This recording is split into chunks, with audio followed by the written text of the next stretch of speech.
That's right, baby. We're fired up, ready to go because enough of the pretenders, enough of the pretenders to the throne, enough of all these garbage power rankings that you see out there from the national media, jabroni haircut outlets. No, it's time to revive and time to bathe and purify ourselves in the waters of Lake Minnetonka again. The true blue NFL power rankings, the most accurate power rankings in the universe. And if you disagree with any one of the placements, you are wrong.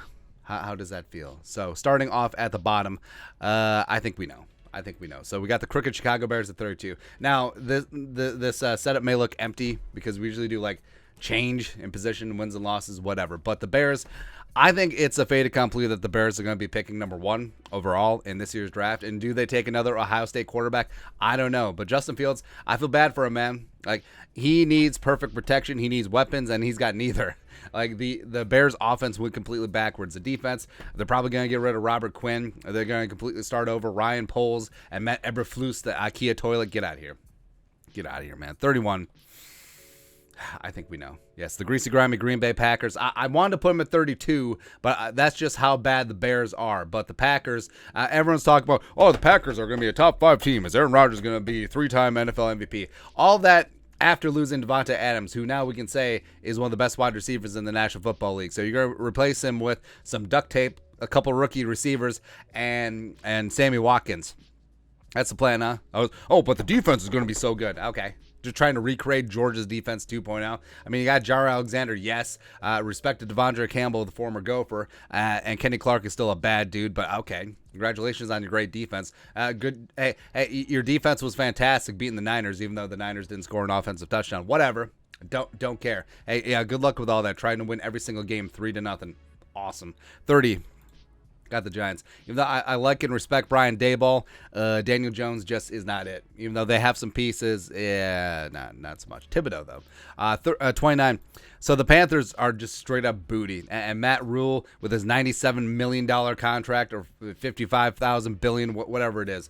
It was a very impressive contract for a dude who had never been a head coach in the NFL. But anyways, I think that this is it. I think that this is the last dance for Matt Rule as well as their GM, Fritterer. And, I mean, they stake their reputations and their careers on Sam Darnold. Good luck with that. And they've been trying to get rid of Christian McCaffrey. Like, the only dude on offense for you that can actually do a little something, you're trying to get rid of him. Great. Well, I suppose he can't stay healthy. That defense is pretty legit, though. But other than that, not so much. 28. So we got the Houston Texans. Lovie Smith. What is old is new again. Now, I think Lovey actually did a good job with the Bears. I mean, you got to the Super Bowl, Rex freaking Grossman, man. And now the Texans, like, this is just a caretaker position where David Culley last year, Lovie Smith this year. I mean, they're just trying to run out the clock, trying to get some young draft picks in the building for Nick Caserio. They fleeced the Browns on the Deshaun Watson trade. Not going to lie. Not going to lie there. So I think what's going to happen is Lovey will oversee the ship this year, and then next year they'll throw all their money at whoever the hot coach du jour is going to be. Can Davis Mills actually be something? I don't know. 27. Got the Falcons. Where Arthur Smith, I believe in him. Desmond Ridder, I believe in him. Also, I love me some Drake London as well as Kyle Pitts. So they got some pieces there, except I think that they're just a little too far away. They're just a little ways away. 26, Seattle Seahawks. Speaking of a ways away, even though I'm factoring in that they're probably going to trade for Baker Mayfield, who is a slight upgrade over Drew Lock and Geno Smith, but we're finally going to see. Like, Pete Carroll has lost his fastball, man. Like, the last couple years with the Seahawks, even with Russ, they weren't great teams. They weren't great teams, man. 25. So you got the Jaguars. And now, I actually believe in the Jaguars, even though they massively overpay for Christian Kirk and Zay Jones. I think that Trevor Lawrence does have some weapons around him. I mean, when Laviska Shenault is your wide receiver 4, you're in good shape. Travis Etienne is going to be back. Hopefully James Robinson recovers from his injury as well. And then defensively, I mean, you're kind of good to go. You got Walker, you got Josh Allen. You're going to get after the quarterback. You spend a ton of money on defensive free agency as well. So Jacksonville could make some noise. 24. The commies. We need to update this. The commies. There you go. So much drama.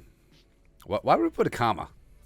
Go, comma for the commies. Oh, nailed it. All right, so much drama this offseason with Rivera and Daniel Snyder and Jack Del Rio. But bottom line, even though you paid Scary Terry, respect, who's one of the best young wide receivers in the NFL, your quarterback's still Carson Wentz.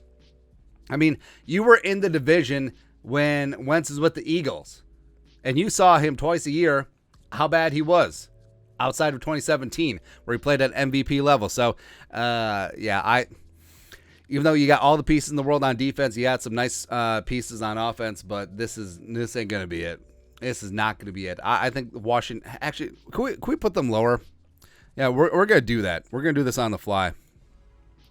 Yeah. I initially had them higher just out of respect for Scary Terry as well as Rivera, but not so much. 23. You got the Steelers, where Mike Tomlin's never had a losing season in Pittsburgh, and I actually think that it's addition by subtraction by getting rid of Big Ben.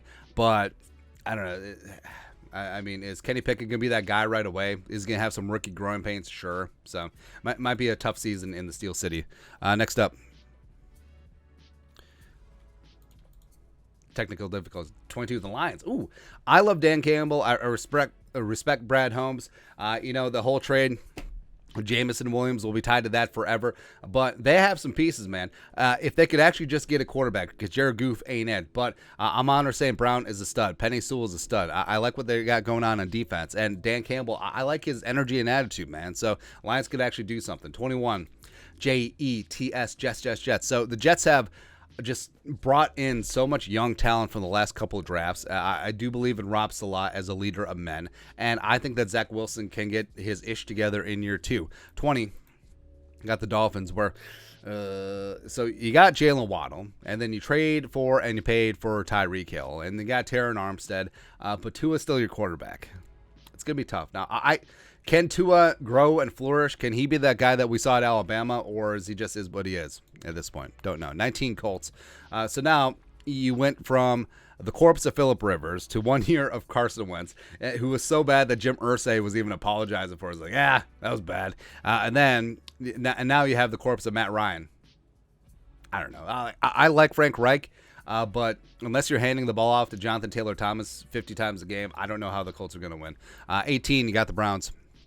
Because Matt Ryan, he has ceased to be. Whatever. 18, you got the Browns. So the Browns could actually be a lot lower because I don't think Deshaun Watson's playing this year, and they're gonna punt on Baker. So now we got Jabroni Brisket, and that's about it. And Nick Chubb, great. Defense is legit, but I don't know. If Stefanski can actually coax an offense out of this, I'll be surprised. 17, you got the Eagles. So Jalen Hurts, I think, can finally step into his own. I think that they did good things along the offensive line, shored up that defense a little bit. So I really like and respect what Philly's done. Plus A.J. Brown in the house. Woo, come on, one time, man. 16, Cardinals. Is this it for Kyler Murray? Is this make or break? Because he's got to step up. Where you can see why the Cardinals were dragging their feet on a contract extension, because they don't know if he can be that guy, because at some points he looks like a top 5 quarterback. Other times, I don't know, bottom 10 in terms of starters. Inconsistency. And same thing with Cliff Kingsbury, by the way. The Cardinals always start out great, and then they just is what it is. 15, the Saints. So I don't understand why the national media is all up on the Saints jock. They're talking about Dennis Allen like he's Bill Parcells 2.0. Jameis. We've seen the show with Jameis before. He does insane off-season workouts to make him look silly, and then he comes in yes, you have Chris Olave. Yes, Michael Thomas come back. Yeah, you got the remnants of Jarvis Juice Landry, but what's that going to be worth? Huh? The defense is fine, but whatever. Whatever I say. 14, you got Tennessee Titans. Got rid of A.J. Brown. Cool. Fantastic. Treylon Burks ain't even practicing, and you still have Ryan Tannehill. Other than that, you're in really good shape. Also, Derrick Henry is aging out, but other than that, you are in. You're fantastic. 14, you got the Niners, where the handoff from Jimmy Garoppolo to Trey Lance, I think, will be seamless. They got to kiss and make up with Debo. They need him in that offense. The Niners defense is pretty studly. I do believe in the pride of Marshall, Minnesota, Trey Lance as well. 12, got the Cowboys, where, I mean, you could put the Cowboys a little bit lower. Dak, for me, is basically Kirk Cousins with better press, like Kirk Cousins with better PR. That's Dak Prescott. He's got all the weapons. The offensive line is rebuilding. The defense is starting to get things together. They kept Dan Quinn, which is a big win for them. Their head coach is still Mike McCarthy, but maybe their head coach would be Dan Quinn midway through the season this year. Who really knows? But I still think that McCarthy is keeping the seat warm for Mike Zimmer, because DQ will get a head coaching job elsewhere next year, and then Mike Zimmer will come in as a brand new head coach, because Jerry loves him some Zim. I mean, come on. 11.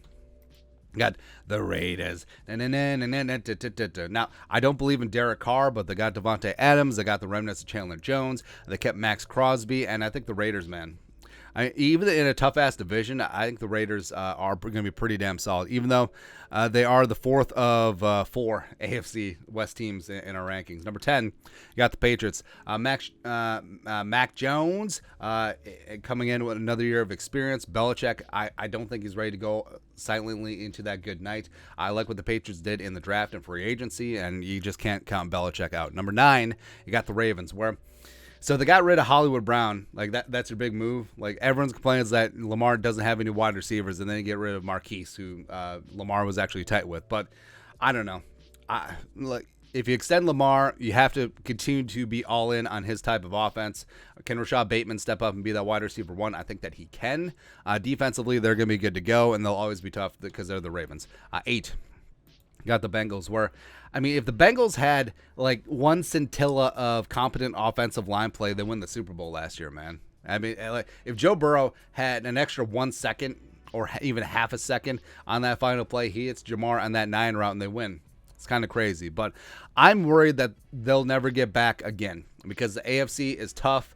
And jumping Joe Burrow, he's already shown that he's going to be a superstar wide receiver, superstar quarterback in this game. Wide receiver too. I bet you Joe Burrow could play wideout, as well as Jamar Chase is one of the best wide receivers in this league. Defensively, they still have some issues, but offensive line-wise, they spent in free agency, so they're going to be good to go there, but I don't know. Like, it's going to be tough. Like, it would suck if Joe Burrow never got back to the Super Bowl, but it's a possibility. He went full Dan Marino on the bit. One of the greatest quarterbacks of all time, went to the Super Bowl and lost his second year and never got back again. 7. Got the Broncos, where add Russ and then go from there. Because, the Broncos already had some legit skill position players. But now you add Russell Wilson in the mix versus Drew Lock. Defensively, they'll be fine. And then Nathaniel Hackett in there stirring the drink. Maybe something's going to go on there. Possibly. 6. Got the Los Angeles Rams of Anaheim. So, yeah, Super Bowl champions. Cool. They paid everyone. The cap is a myth. F those picks, all that stuff. But I don't know. Like, I feel like this team is aging out to a degree. I feel like some of their all-in magic has worn off. They lost Whitworth, etc. So, they add Allen Robinson, basically swap him out for OBJ, sure. But I don't know. 5. Got the Chiefs. So I still believe in Patrick Mahomes. I think that he's much more than just Tyreek Hill. I think that he will make those other wide receivers in Kansas City better, even though they didn't have to pay MVS all that money, but that's whatever there. Kelsey's starting to age out a little bit, but you still have Patrick Mahomes, you still have Andrew Reid, and you still always have a fighting chance. Number 4, you got the Bucks. The Tampa Bay Buccaneers, Tom Brady. They got rid of Bruce Arians. Todd Bowles is in charge now. That defense is still legit. Brady and Leftwich ran the offense. Let's be honest here. So they'll still always be dangerous. Number 3, you got the Los Angeles Chargers, formerly the San Diego Chargers. Now, the Chargers, I understand that they're everyone's darling right now, and rightfully so. I think Justin Herbert is a superstar. I think Brandon Staley is a great defensive mind. I think that their defense, on paper, maybe one of the best defenses in the league, even though they got the corpse ass of Khalil Mack just hanging out there. It's like, I got some sacks once. There you go. Now, I'm not going to praise the Bears for actually making smart moves, but I think that was a good one, just folding the tent there. But, the Chargers are going to be dangerous, man, in a very dangerous division, and it's going to be fun to watch. Number 2, got the Vikings. So, we didn't go full homer, but, hey, get some protection for Kirk Cousins. You got Justin Jefferson, the best wide receiver in the NFL. You got Dalvin, who's one of the best, most versatile running backs in the game. You got Thielen, a red zone monster. You got Za'Darius and Daniil going to be healthy. And then you got Eric Kendricks and Harrison Smith and Patrick Peterson. Why not? Why the hell not? Plus, Kevin O'Connell won the Super Bowl as the architect of that offense for the Rams. He won a Super Bowl with the overtime, garbage time, stat stuffing Matthew Stafford. Why can't you do it with Kirk Cousins? That's what I want to know. There we go. On the number 1. Yes, I'm going to go with the Buffalo Bills. I have a lot of respect for Josh Allen, a lot of respect for McDermott, as well as Leslie Frazier running that defense. Stephon Diggs is still our guy. And that defense, like we said, on paper, the Chargers defense is one of the best. The Bills defense is the best. All right, so you have a gunslinging quarterback who can put up 40 at a drop of a hat. And then you add in James Cook to an already awesome offense. James Cook is a fantastic receiving back. He's going to be the modern-day Thurman Thomas up there in Orchard Park. You got Gabriel Davis, who's ready to step up and just be that dude. You had O.J. Howard as your tight end. So, baby. So, it's going to come down to Bills, Vikings, 0-4, 0-4 in the Super Bowl. Someone's got to win. But you know what's going to happen? The meteor is just going to... It's going to happen, man. But that's it. That's our NFL power rankings for the offseason. And remember, if you disagree with any of the placements, you are wrong. How does that feel? Let us know your thoughts and our thoughts in the comment section below. Subscribe for daily Vikings takes. Once worth the work, put a little something in the Venmo. But until next time, Skull Production Value.